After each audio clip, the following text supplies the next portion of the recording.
Welcome to the College Football Hall of Fame, Mark D'Antonio. We knew about this news for a while, but it has now become official as the Michigan State legend is part of the College Football Hall. Did such an amazing job in East Lansing, really changed the narrative about what Michigan State could be. Of course, increased in intensity, that rivalry with Michigan. Our congrats to Coach D. Time now for your Gatorade game leaders as you look at the 4 Big Ten hockey teams ranked in the USCHO top 15. The Buckeyes are a big surprise at number 15. Those other 3 teams, known commodities, though you see Minnesota has overtaken the number 1 spot this week. Michigan State was there last week. And the biggest reason why Minnesota is number 1, as we welcome in hockey analyst Paul Caponigri, is what the Gophers did this past weekend against Michigan. That was at the time a 4 versus 6 matchup. Not only did the Gophers sweep, they outscored the Wolverines 8-0 over the weekend. Yeah, they didn't give up a goal. And I think the one thing, when you looked at Minnesota coming into this year, was where's the goaltending going to be? They brought in the transfer, Liam Sillier, who didn't have a good senior year at Penn State. It's why he became available. And he's been fantastic with Nathan Arey in net. And I think that question has been answered. And you look at Minnesota, I don't know if they have a weakness right now. They're just fantastic. Well, Snuggerud's back, which is something we didn't expect to say maybe this year or maybe last year as well. So you know they're going to score. Yep. As for Michigan State, they split over the weekend against Wisconsin. Yeah. Give the Badgers credit for that Friday night win. And they almost swept the Spartans. Michigan State needed the OT goal on Saturday. Yeah, I think the Badgers are finally coming to where everyone expected them to be. They were had a rough start of the season. A lot of changes there, and I think they're starting to look like the team they expected. But Michigan State answered. It's kind of their first tough road series of the season. They answered back Saturday night. They got down 2-0 in that game Saturday. You're looking at maybe possibly getting swept. They answered, they tied it, and then went in overtime. Yeah, I love the way they played, too. They were out shooting Wisconsin throughout the entire game, never got frustrated, stayed with Adam Nightingale's system, got the tire, went to overtime, and got the game winner. So that was this past weekend. As for this coming weekend, on Friday, a great hockey doubleheader begins. It's Michigan and Wisconsin. Then the top 2 in the Big Ten and 2 of the top 3 in the country. It's Minnesota and Michigan State. Puck drops at 6 Eastern for that first game, only on the Big Ten Network and the Fox Sports app.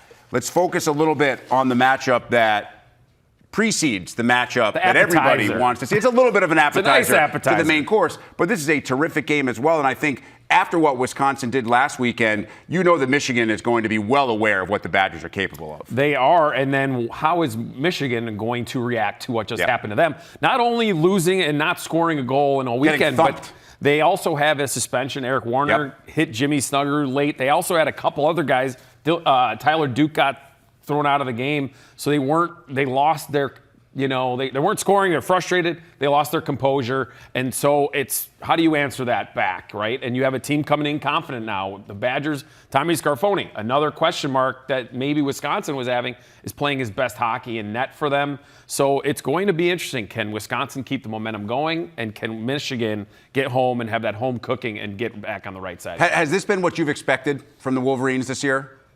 A little bit. I mean, you look at the roster; they're not as skilled. They have just they were ludicrously skilled the last couple of years. 5 years, right? So it's a little bit different. They did lose Michael Hage. Their one big top first-round talent did not play last weekend. They're winning differently. They're not scoring 5-7 goals. They're winning more with defense.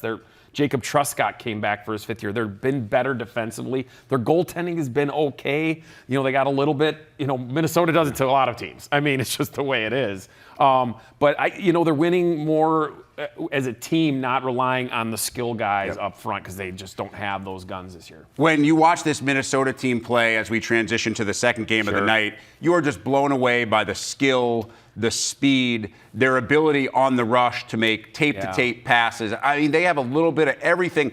I think it could be as much between the ears, dealing with the pressure of hearing again and again. It has been so long since you won the Natty. You've had so many chances. Is this the year? Yeah, I mean, I've watched the top teams. They got Michigan State, Denver, Boston BC. College, and Minnesota. For my money right now, I mean, it's, we're talking very small fractions, but Minnesota is the best team in the country. I've kind of said that the last couple of years, but we talked about 2 years ago when Brock Faber and Lacombe and those guys, and Ryan Johnson, Bob Motzko calls this defensive group, which had half of those guys were part of it. Now they're older guys, Chesley, Middlestat.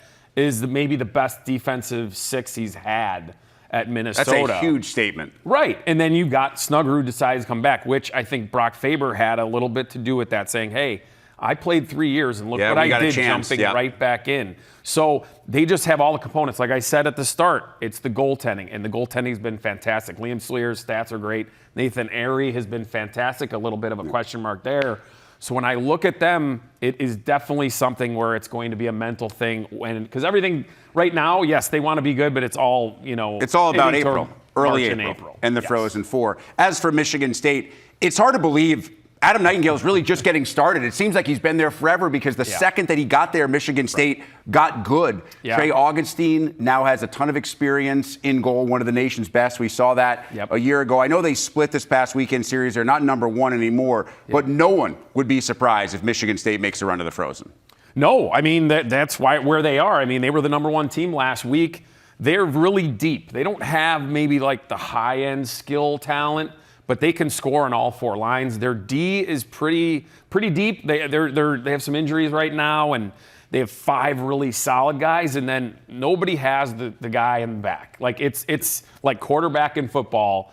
Goalie in hockey is probably one of the top most important positions in a sport. And Trey Augustine he's a sophomore. He's 19. But he, just like with Adam Abel, he plays like a 10-year NHL vet. Exactly. And I think that's what makes his demeanor is so great in net, and then his skills in net. Guys talk about how hard it is to score on him.